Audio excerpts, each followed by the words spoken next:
বহু বছর কেটে যাচ্ছে, ব্রাজিলিয়ান ফুটবলের শোকেসে ট্রফির দেখা নেই। সহসা আসবে কিনা এমন আশাও এখন দেখেন না পাড় ভক্ত।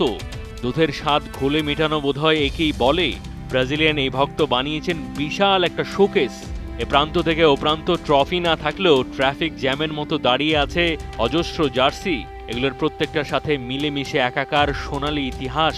প্রত্যেকটা ফুটবল শার্টের আছে নিজস্ব একটা আত্মজীবনী। এই সংগ্রহশালায় জার্সি আছে মোট ৬,১০১ পিস। অফিসিয়ালি পৃথিবীর সবচেয়ে বড় অরিজিনাল ফুটবল শার্টের কালেকশন। চলতি বছরের এপ্রিলেই গিনেস ওয়ার্ল্ড রেকর্ডের মালিক হয়েছেন ব্রাজিলিয়ান ক্যাসিও ব্রেন্দেও। পেলে, গারিঞ্চা কিংবা মারাদোনা, এদের ইতিহাস কিন্তু দিনকে দিন বিলুপ্ত হয়ে যাচ্ছে। ওদেরকে বাঁচিয়ে রাখার জন্য সেই গল্পগুলো তরুণদের বলা প্রয়োজন, যাতে ১০০ বছর পরেও লোক বলতে পারে সেই সময়টা সত্যিই জাদুকরী ছিল।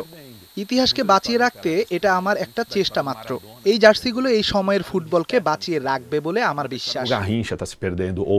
১৯৬৮ সালে ব্রাজিল ট্যুরে ব্রিটেনের রানী এলিজাবেথ যে ম্যাচে পেলেকে দিয়েছিল দ্য কিং খেতাব, সেই জার্সি যেমন আছে, তেমনি ৬০ বছর আগে খেলা পেলের গুরুত্বপূর্ণ সমস্ত জার্সি, ম্যাচের স্মৃতি, যেগুলোর নিদর্শন টিকে নেই পৃথিবীর কোথাও, সেগুলো আছে ১৯৯৮ বিশ্বকাপে ব্রাজিলিয়ান রোনালদোর সাইন করা অরিজিনাল।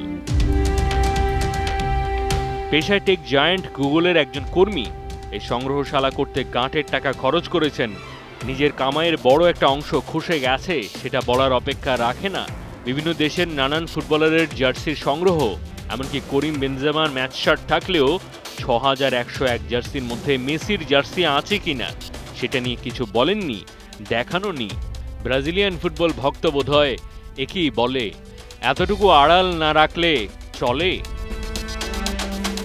মাহাদি হাসান, ৭১।